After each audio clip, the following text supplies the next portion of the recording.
C'est bullshit ça, c'est faux. Comme ça nous pète les couilles. Aujourd'hui, on va réagir à une vidéo de Florent Tavernier sur les 20 livres résumés en 43 secondes. Florent Tavernier, si tu ne connais pas, c'est en gros un youtubeur qui se donne des défis, ce que j'adore en plus, c'est vachement stylé comme format. Donc il a fait une vidéo, les 20 livres qu'il faut résumer en 43 secondes. Alors c'est une vidéo, elle a pas mal explosé, c'est une des vidéos, je pense, top livre à lire qui a le plus fait de vues. Donc justement, on va la regarder ensemble. De mémoire, je l'ai jamais vu. Juste là, le livre que je vois sur la couverture Bullshit Jobs, je sais que je l'avais aussi trouvé pertinent. On va démarrer, mais juste avant, bienvenue à toi sur cette chaîne. Si tu ne connais pas, je suis Alexis, champion de lecture rapide, et donc je vais donner mon avis sur tous les livres que va recommander Florent Tavernier. En regardant un peu les stats de cette vidéo, on voit que Florent Tavernier est environ le 7500e youtubeur le plus connu du monde, que cette vidéo fait partie des 1 million de vidéos les plus vues sur YouTube et que sa chaîne génère entre 30 et 500 $ par mois. On va voir cette vidéo maintenant. C'est parti, les 20 livres qu'il faut lire résumés en 43 secondes. Le titre, 2 chiffres très pertinents. Mais la question que j'ai reçue le plus souvent, c'est quels sont les livres que tu conseilles? Dans cette vidéo, on va répondre à tout ça à la fois, avec les 20 livres qu'il faut absolument lire en 43 secondes chacun. 3, 2, 1, c'est parti. Bullshit Jobs de David Graeber. David Graeber, c'est un anarchiste américain qui est anthropologue et qui s'est intéressé à ce qu'il appelle les jobs à la con. C'est pas forcément les jobs les plus durs, les plus manuels ou les plus physiques. En fait, souvent, c'est l'inverse. C'est des jobs de bureau dans lesquels les gens, de leur propre aveu, ont l'impression qu'ils ne servent à rien et que ça n'a aucun sens. Ça peut être des jobs qui sont là juste un peu pour faire plaisir à leur patron, ou alors des gens qui passent surtout leur temps à remplir des documents et à cocher des cases. Ce qui fait dans ce livre, c'est qu'il recueille énormément de témoignages de gens qui ont l'impression d'avoir des jobs qui n'apportent rien à la société, et il analyse comment ces jobs apparaissent, ces métiers apparaissent, que ce soit dans la fonction publique ou bien dans les grandes entreprises. En vrai, très pertinent parce que je pense que beaucoup de gens ont cette impression-là, ou de faire un métier qui sert à rien, ou de faire bientôt un métier qui sert à rien. Donc, à mon avis, tu vas te reconnaître dans ce livre et ça va te permettre de recueillir les témoignages de pas mal de gens qui sont aussi dans ton cas. Guy Debord, la société du spectacle. Dans les années 50, Guy Debord, avec sa bande de potes qui s'appelait les situationnistes, c'est l'idée qu'en fait, aujourd'hui, tout se définit par l'image.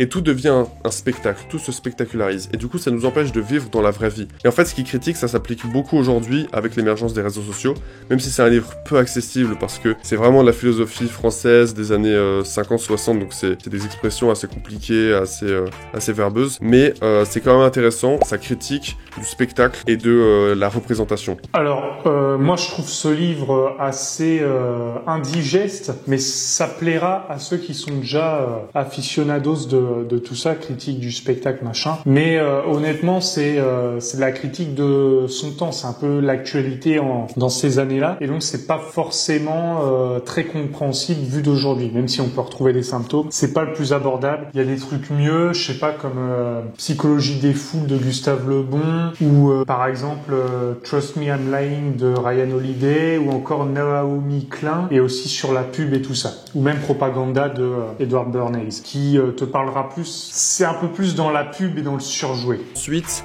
Outliers de Malcolm Gladwell.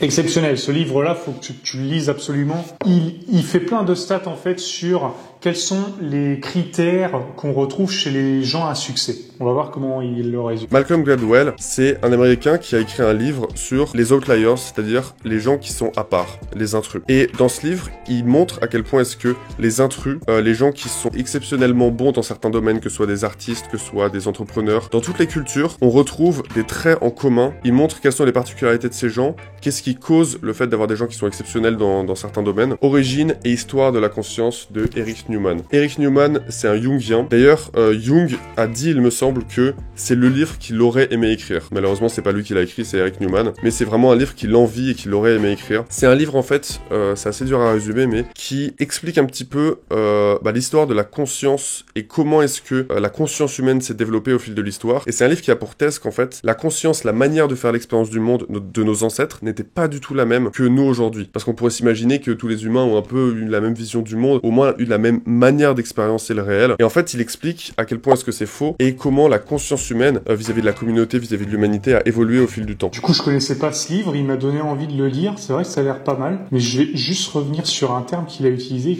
qui a l'air marrant. Parce qu'on pourrait s'imaginer que tous les humains ont un peu eu la même vision du monde, au moins eu la même manière d'expériencer le réel. La même manière d'expériencer. Je sais pas si le mot existe, mais j'aime bien le terme. Je le trouve juste. Et en fait, il explique à quel point est-ce que c'est faux et comment la conscience humaine vis-à-vis de la communauté, vis-à-vis de l'humanité a évolué au fil du temps.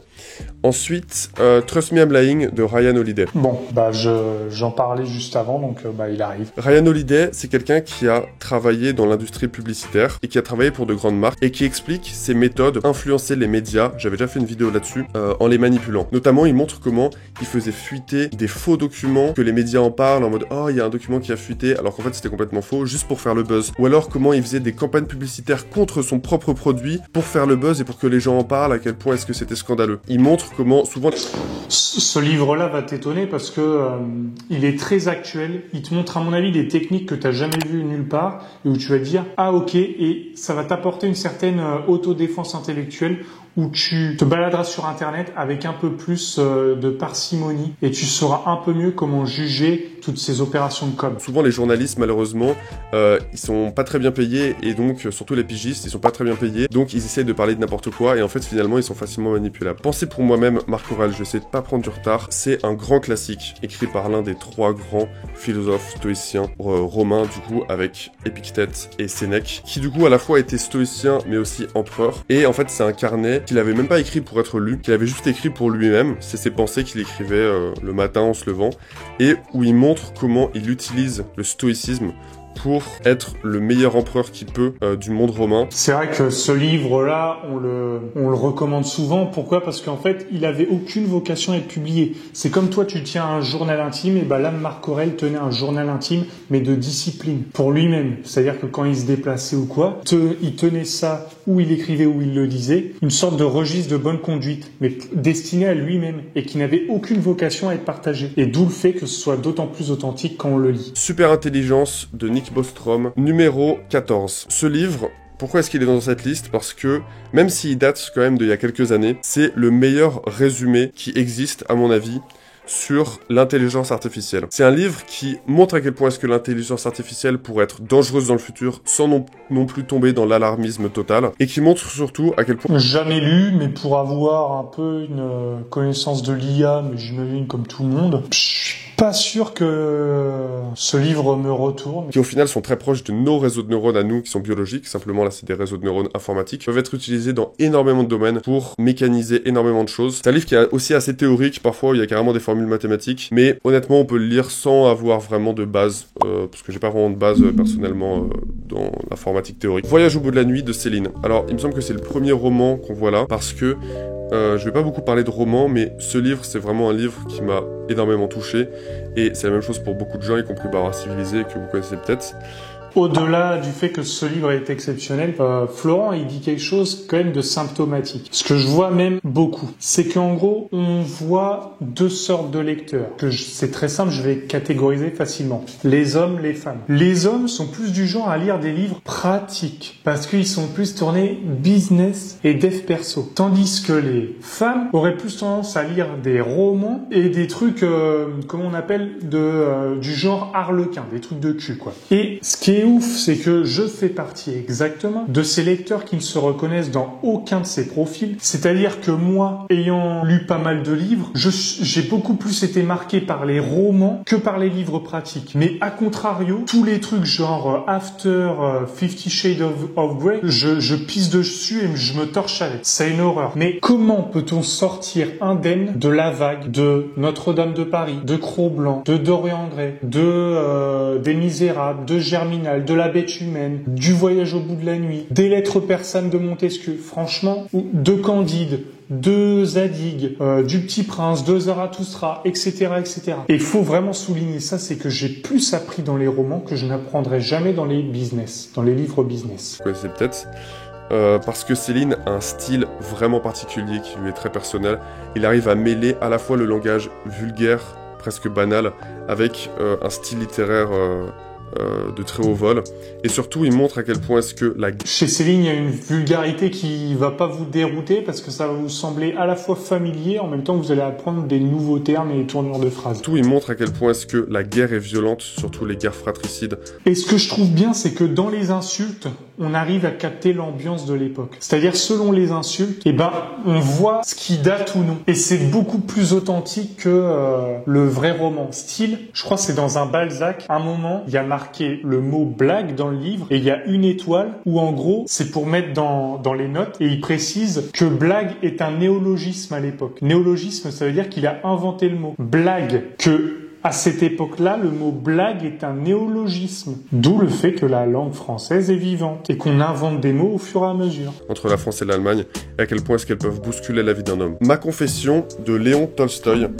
Alors, Ma confession, c'est un livre que j'ai un petit peu de mal à recommander parce que, pour moi, c'est le meilleur résumé du nihilisme. Tolstoï raconte la période de sa vie où il avait l'impression que rien n'avait de sens, qu'il allait juste mourir. C'est fou. Je crois que c'est par esprit de contradiction. Le fait qu'ils disent c'est un livre que je recommande pas forcément, qui est un peu difficile, que c'est une représentation du nihilisme, c'est tous les critères qui me donnent envie de le lire typiquement. Et en plus ça a l'air d'être écrit en mode journal intime, donc sans froufrou, sans strass et paillettes. Mourir, qu'on était juste des fourmis sur Terre et que rien n'avait de sens. Et c'est un livre extrêmement pessimiste. Ça peut rendre dépressif à mon avis. Mais pourquoi est-ce que je l'inclus dans cette liste? Parce qu'à mon avis, si on veut aller au fin fond du nihilisme, vraiment voir à quoi ça ressemble, le fait de ressentir que la vie n'a aucun sens, c'est un livre très intéressant. Surtout que c'est une formulation vraiment très claire où il explique toutes ses émotions et à la fin on voit en fait comment il est sorti du nihilisme et comment il a recommencé à écrire des livres et comment il est devenu finalement le personnage qu'il est devenu. Numéro 11, Le meilleur des mondes de Aldous Huxley. C'est devenu un classique, c'est une dystopie où en fait on voit un monde complètement dystopique où les humains sont séparés en différentes classes qui sont carrément... Bon, ce livre-là, plus 1984, en plus sachant que les deux auteurs étaient élèves et professeurs, c'est survendu à notre époque, surtout avec tout ce qui est IA, robots, ordinateurs, on le ressort à toutes les sauces. Même si ces livres sont bien, ils commencent à m'agacer tellement on les voit souvent. Carrément biologiquement différentes, à qui on assigne des lettres grecques, avec certaines qui doivent servir d'autres. Et c'est une dystopie vraiment intéressante, déjà parce que l'auteur Aldous Huxley a un grand talent littéraire, mais aussi grâce à pas mal d'éléments, par exemple le soma, qui est dans ce livre une drogue que les gens prennent dès qu'ils se sentent pas bien, pour se sentir mieux, et qui finalement résout tous leurs problèmes en apparence. Et à mon avis, il y a pas mal de rapprochements à faire entre ce livre, particulièrement le soma dans ce livre, et la société qu'on connaît aujourd'hui. Alors, numéro 10, The Master and His Emissary, de Ian McGilchrist. Malheureusement, je crois que ce livre n'est pas traduit. C'est un livre assez technique. C'est un livre de neurologie qui parle en fait des différences entre les deux hémisphères du cerveau, et à quel point est-ce que les fonctions cérébrales sont latéralisées, c'est-à-dire l'hémisphère droit s'occupe de certaines choses, l'hémisphère gauche de certaines. Bon, une recommandation d'un livre encore sur la neurologie et le cerveau. Honnêtement, je suis pas sûr qu'il y ait quelque chose de plus que les autres, mais bref, intelligence émotionnelle, tu lis ce livre-là, et puis voilà, tu seras torché pour tous ces livres. Certaines choses, évidemment, ça dépend aussi selon les gens. C'est un livre qui est super intéressant parce que il montre, avec plein d'expériences de gens qui ont eu des AVC, donc ça nous permet de comprendre quelle zone du cerveau correspond à quoi, à quel point est-ce que la conscience est diffuse, la conscience est quelque chose qu'on comprend pas très bien, et à quel point est-ce que c'est un phénomène qui peut être altéré par plein d'événements et qui est vraiment relié à la réalité physique de notre cerveau, mais qu'on comprend pas très bien, quoi. Je vais pas prendre de retard. Numéro 9, Le principe de Lucifer de Howard Bloom. Le principe de Lucifer, c'est un gros livre en deux volumes, puisque après c'est le cerveau global, donc le deuxième volume. C'est un livre vraiment fondateur parce que il explique la violence humaine et à quel point est-ce que la violence est ancrée dans nos gènes et n'est pas du tout une création de la société. J'aime beaucoup le thème de ce livre. Moi, j'en recommanderais un autre. C'est L'agression de Konrad Lorenz, donc un éthologue, soit celui qui étudie le comportement des animaux et qui, pareil, dit un peu pourquoi l'agressivité est quelque chose en nous et qui nous est nécessaire. Du coup, ça m'intéresse aussi d'avoir ce point de vue-là de Howard Bloom et que je connais pas le livre. C'est vraiment le livre anti-Rousseau par excellence. C'est-à-dire que il montre à quel point est-ce que la violence est ancré dans nos gènes, à quel point est-ce que plein de choses sont violentes, les affrontements sont violents, la sélection sexuelle est violente, et c'est un livre qui parle de énormément de domaines différents en les analysant selon les mêmes principes, ce qui est très intéressant. Ensuite, numéro 8, 1984 de George Orwell. C'est devenu vraiment un lieu commun, mais livre très important. Déjà, on est d'accord sur cette analyse parce que Tu vois, là encore, tu regardes une vidéo, tu le vois une fois, tu te dis, ouais, bon, ça va, pourquoi il gueule? Tu vois des vidéos, franchement, sur 10 vidéos, il est cité 7 fois, plein le cul, quoi. C'est comme si on te sortait Gangnam Style ou Despacito, tu vois, comme ça nous pète les couilles à un moment, même si c'est bien. Alors, chacun son avis sur Psy et sur Louis Fonzi et Daddy Yankee, mais ça fait chier, quoi. C'est chiant, à un moment. Pourtant, parce que c'est une dystopie qui nous permet de voir comment le pouvoir peut être centralisé et surtout les mécanismes de surveillance peuvent être puissants. Évidemment, c'est devenu un lieu commun de dire ça, mais beaucoup de rapprochements à faire avec la société dans laquelle on vit aujourd'hui, autour du contrôle de l'information, du contrôle de la pensée, de comment se propage la pensée dominante et comment est-ce que les gens qui n'y adhèrent pas sont exclus. Numéro 7, Antifragile de Nassim Taleb, toujours sur liseuse, je l'ai pas physiquement. Peu connu, ou du moins moins connu que le signe noir, limite c'est le terme c'est lui qui a inventé le terme du signe noir, dont s'est inspiré d'ailleurs Thinkerview. Et Antifragile de Nassim Taleb, franchement, ce mec-là, il est trader, il fait aussi des parallèles avec les statistiques, donc pour ceux qui s'intéressent à la fois à tout ce qui est maths et discipline, franchement, c'est le croisement parfait. Dans Antifragile, Nassim Taleb part d'un concept très simple qu'il invente lui-même, celui de l'antifragilité. L'antifragilité, c'est lorsque un système ou un objet, lorsqu'il subit un choc, plutôt que de ne pas bouger comme quelque chose qui est rigide et solide, ou alors de se détruire comme quelque chose qui est fragile, il va devenir plus fort. Comme nous, quand on fait de la muscu, quand on fait du sport, nos muscles, finalement, par hypertrophie, vont finir par être meilleurs. Exactement comme quand on prend une petite dose de poison et que ça peut en fait nous rendre plus forts. Simplement, il faut bien doser. Et bah, ce concept d'antifragilité, il applique pas du tout uniquement à la médecine au corps humain, il l'applique à tout, à l'économie, à énormément de choses. D'ailleurs, si vous téléchargez le livre sur internet, vous pouvez juste sauter au chapitre qui vous intéresse, sur l'antifragilité qui vous intéresse, et il utilise ce concept partout, ce qui est super intéressant. Numéro 6, Crime et Châtiment de Dostoïevski. Pareil, c'est un des seuls romans qu'il y a dans cette liste, mais c'est un roman... Ce roman-là, en gros, il est écrit par Dostoïevski. Tu connais pas Dostoïevski? Et c'est totalement normal. Le Cercle norvégien a fait un top 100 des livres de tous les temps. Et ben Dostoïevski est cité 4 fois, et ça fait de lui, donc, le premier écrivain de toute cette liste. Donc, entre guillemets, c'est un monument dans la littérature. Crime et Châtiment, il est ressorti à l'appel par tout le monde. Bon, est-ce que c'est par esprit de contradiction, je dirais ça, mais c'est russe, quoi. C'est pas... Enfin, moi, ça me touche pas particulièrement. Je trouve que c'est assez froid. On pourrait dire, ouais, non, mais il a voulu dire ça, et ça cogite, ça réfléchit. C'est bien, mais sans plus. Excellent. Alors, c'est du Dostoïevski, c'est un roman russe, donc c'est très très long, il faut s'accrocher avec les personnages qui ont 3 noms différents, et donc il faut recouper les noms dans la tête pour se rendre compte de qui est qui. D'ailleurs, plusieurs diminutifs, pardon. Mais c'est surtout un livre dans lequel un personnage essaie de s'affranchir des règles morales en tuant quelqu'un, ce qui avait l'air d'être complètement légitime dans son cas, puisque c'est un meurtre qui lui permet de faire beaucoup de bien. Et en fait, on se rend compte que c'est pas aussi simple, que quand la justice humaine ne l'attrape pas, sa justice intérieure va quand même le poursuivre jusqu'à la fin de l'histoire. Et je vais faire un parallèle que je fais souvent à un autre auteur. On a Dostoïevski, et ben l'inverse, c'est Kafka. Dostoïevski, comme l'a dit Florent, c'est en gros quelqu'un qui se rend coupable et qui va aller trouver sa culpabilité. Et ben pour Kafka, c'est l'inverse. On lui trouve une culpabilité au personnage et c'est à lui de trouver pourquoi il s'est fait accuser. Et c'est là qu'on trouve genre le procès de Kafka où il y a 2 policiers qui viennent arrêter le personnage principal. Donc je crois que c'est Monsieur K. Les policiers arrêtent Monsieur K, il n'en sait pas la raison et tout le livre se pose la question, qu'est-ce que j'ai fait pour mériter ça? Et ça, c'est les 2 opposés, Dostoïevski et Kafka.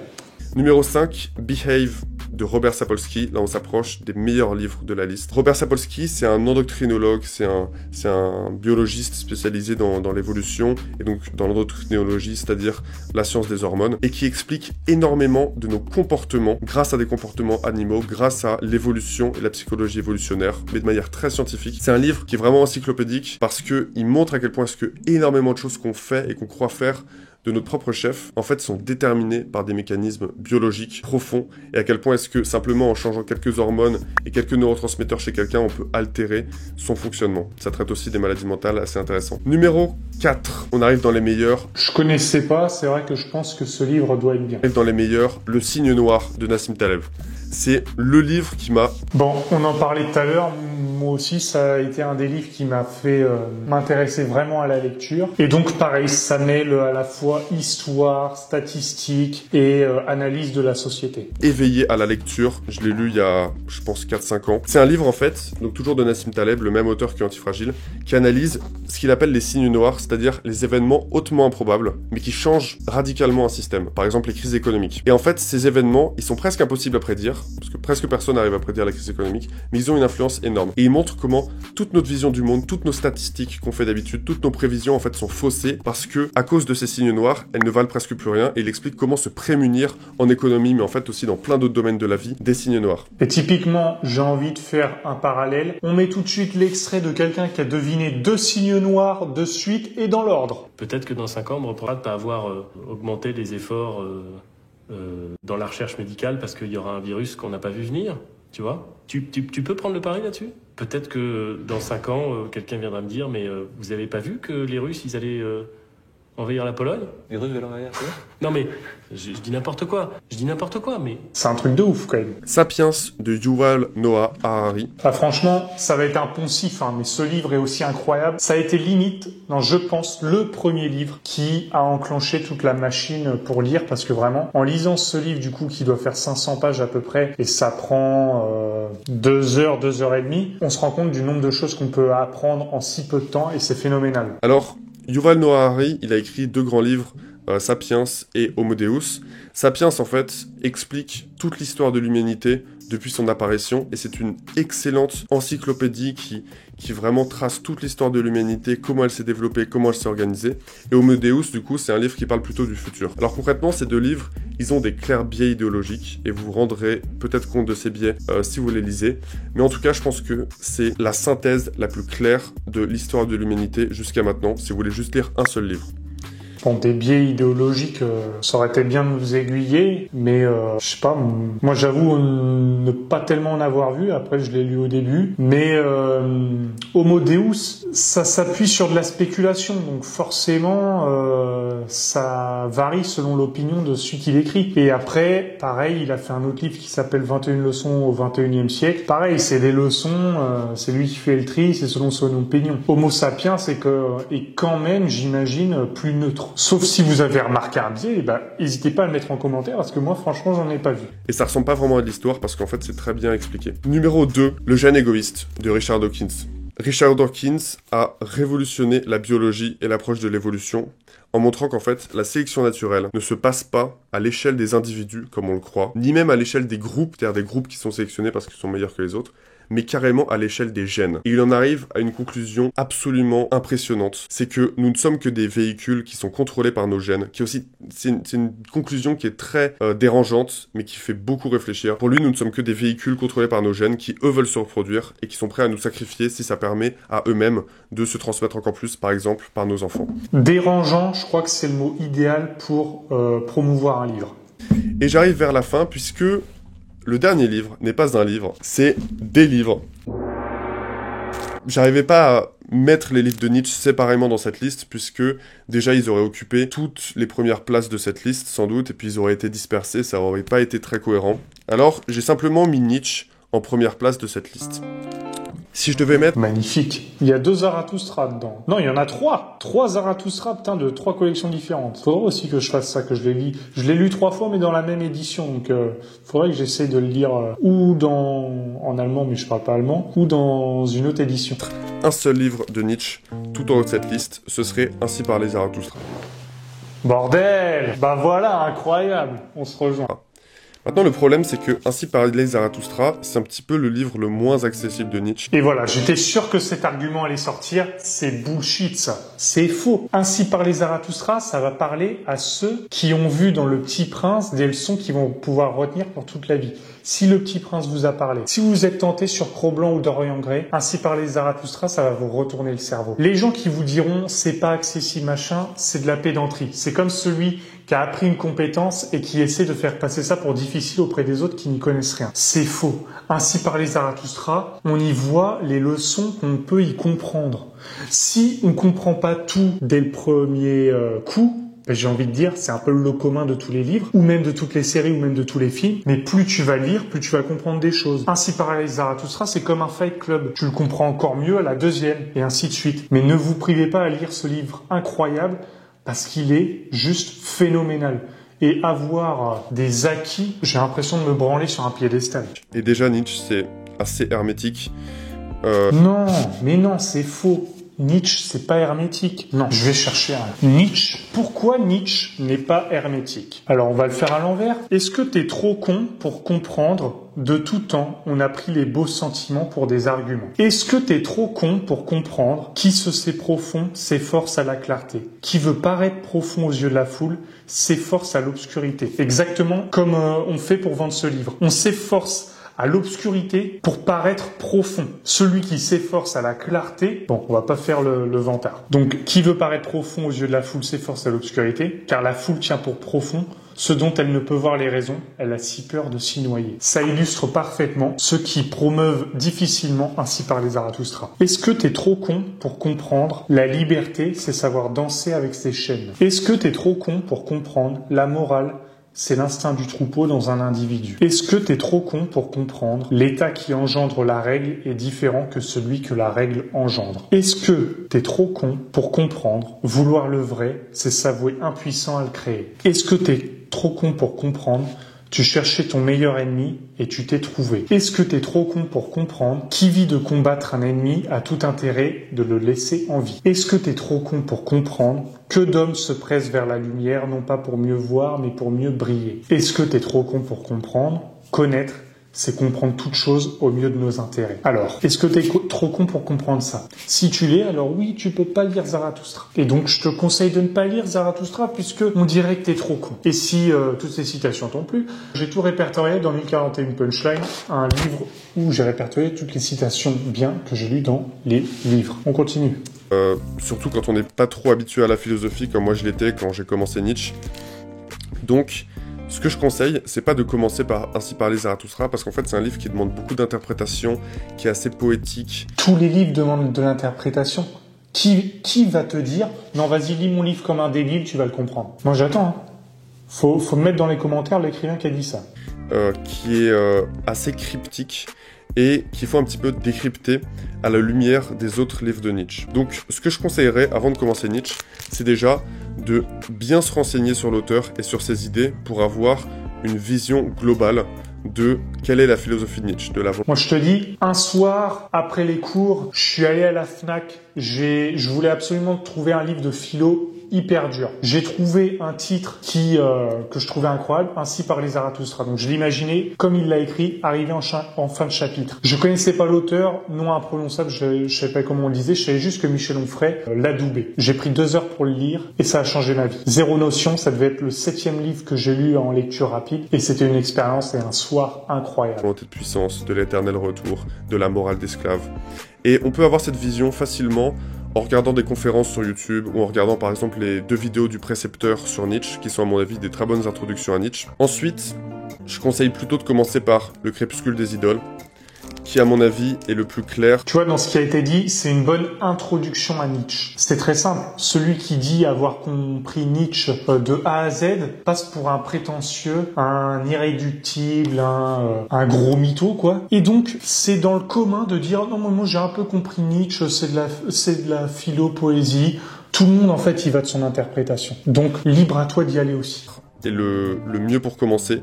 Ensuite, peut-être la généalogie de la morale, la première dissertation. Franchement, pour moi, c'est lui le plus dur. Généalogie de la morale. Pour moi, il était assez imbouffable. C'est que aujourd'hui, après avoir, on va dire, digéré d'autres de ses livres, que je m'y sens plus enclin, mais même si ça m'attire pas trop. Vraiment, le Zarathustra, c'est le truc le plus abordable et le plus marrant à lire. Dissertation de la généalogie de la morale, qui est vraiment meilleure à mon avis que les suivantes. Et ensuite, Par-delà le bien et le mal, l'Antéchrist, qui est aussi très bien.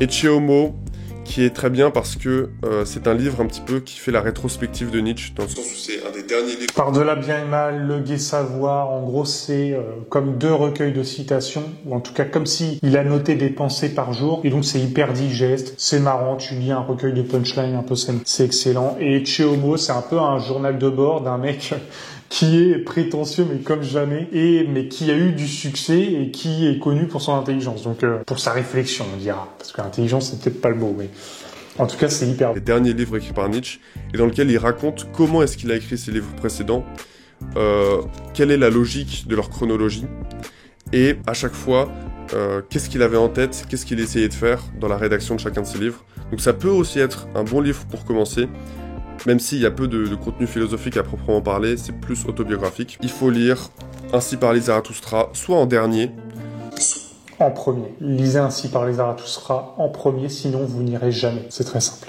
soit pendant qu'on lit les autres en fait, en parallèle, pour un petit peu pouvoir le décrypter. Là j'ai 2 éditions assez anciennes que j'ai juste pour les offrir en fait, quand je pense à l'offrir à quelqu'un. Pas si ancienne que ça, mais quand même assez stylée. Je pense que tout a été dit. Il n'y a pas de livre de Jordan Peterson dans cette liste, puisqu'en fait, à mon avis, les livres de Jordan Peterson ne sont vraiment pas les meilleurs contenus qu'il y a de lui. Je conseillerais tout simplement d'aller sur YouTube et de regarder ses conférences. Peut-être commencer par des petits extraits qui souvent étaient très bien découpés par des gens.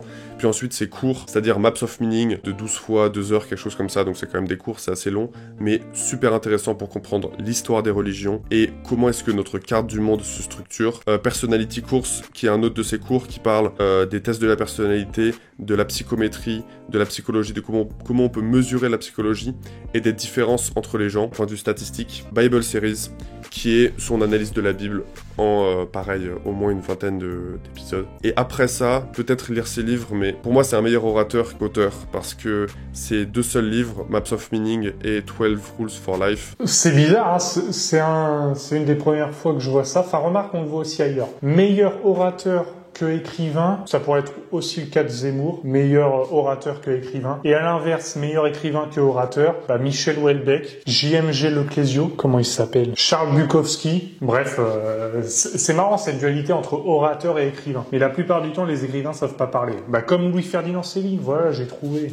Ne sont pas aussi clairs à mon avis que ses discours, tout simplement. Voilà pourquoi il n'est pas inclus dans cette liste, bien que ce soit quelqu'un qui m'a beaucoup influencé. J'espère que cette vidéo vous a plu, cette vidéo un petit peu spéciale du coup, comme la majorité des vidéos sur YouTube. On se retrouve dans quelques jours pour une nouvelle vidéo et un nouveau pas vers... Bon, en tout cas, cette vidéo était intéressante, ça te permet de voir un peu le top que font les gens. Évidemment, ça aurait été moi, j'aurais foutu plus de romans et moins de trucs pratiques, parce que ou c'est des poncifs, c'est-à-dire ça enfonce des portes ouvertes. Enfin, tu vois, Ainsi parlait Zarathustra, ça m'en apprendra beaucoup plus que n'importe quel livre pratique, quand bien même ça pourrait être Homo sapiens de Harari, même Les Misérables de Victor Hugo, même le portrait de Dorian Gray. Enfin, le portrait de Dorian Gray, c'est quand même la dualité entre ton apparence et ta mentalité, et à partir de ce moment-là tu peux faire des interprétations comme tu veux et tu vas piocher loin et c'est phénoménal. Voilà, bon, en tout cas, vidéo, le concept très bien résumé